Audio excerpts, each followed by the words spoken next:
નવસારી જિલ્લામાં આલા વાંસદા ખાતે લોકસભાના દંડક તેમજ વલસાડ ડાંગ સાંસદ ધવલભાઈ પટેલના વાંસદા ખાતે સંસદીય સંકુલ વિકાસ પરિયોજનાના ઉદ્ઘાટન તથા વાંસદાના રાણી ફળિયા ખાતે જનસંપર્ક કાર્યાલયનો શુભારંભ કરવામાં આવ્યો, જેમાં ભારતીય જનતા પાર્ટીના રાષ્ટ્રીય સંગઠન વી સતીશજીના વરદસ્તે તેમજ ગુજરાત સરકારના રાજ્યકક્ષાના મંત્રી કુંવરભાઈ હડપતિ, રાષ્ટ્રીય આદિજાતિ મોરચાના પ્રમુખ, રાજ્યસભાના સાંસદ સમીર ઉરાવજી, ગુજરાત વિધાનસભાના નાયબ દંડક વિજયભાઈ પટેલની વિશેષ ઉપસ્થિતિમાં કરવામાં આવ્યું।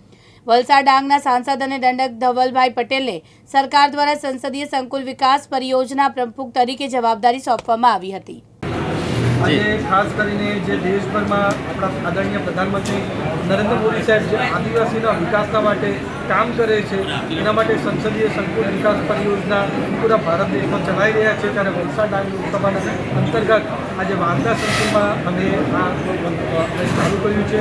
એનો મુખ્ય હેતુ જે આપણા આદિવાસીઓમાં પલાયન થાય છે સિટી તરફ, જેમાં શિક્ષણની સુવિધા ના હોય, ભણવાની સુવિધા ના હોય, રોજગારની સુવિધા ના હોય, એના લીધે થાય છે, એટલે રોકવા માટે ખાસ કરીને સંસદીય સંકુલ વિકાસ પરિયોજનાનો આજે અમે શુભારંભ કર્યું છે। તેમાં અમારા બીજેપીના રાષ્ટ્રીય સંગઠક અને બીજેપી પાર્લામેન્ટરી પાર્ટીના ચેરમેન અમારા સતીશજી, આપણા આદિજાતિ મંત્રી આપણા ગુજરાત રાજ્યના કુંવરજીભાઈ હડપતિ, અમારા બધા ધારાસભ્યો અને ખાસ કરીને અમારા ગામના ઉપસ્થિત હતા અને આજે એકદમ સારી યોજના બનાવી છે। આજે શુભારંભ કર્યો છે, સારી વિચારણા પણ થઈ છે। તમને 100% છે કે આવનારા દિવસમાં ખાલી વાંસદા જ નહીં, પૂરી વલસાડ લોકસભા અને ગુજરાતમાં આદિવાસીનો સારામાં સારો વિકાસ થાય એના માટે પૂરું પ્રાર્થના।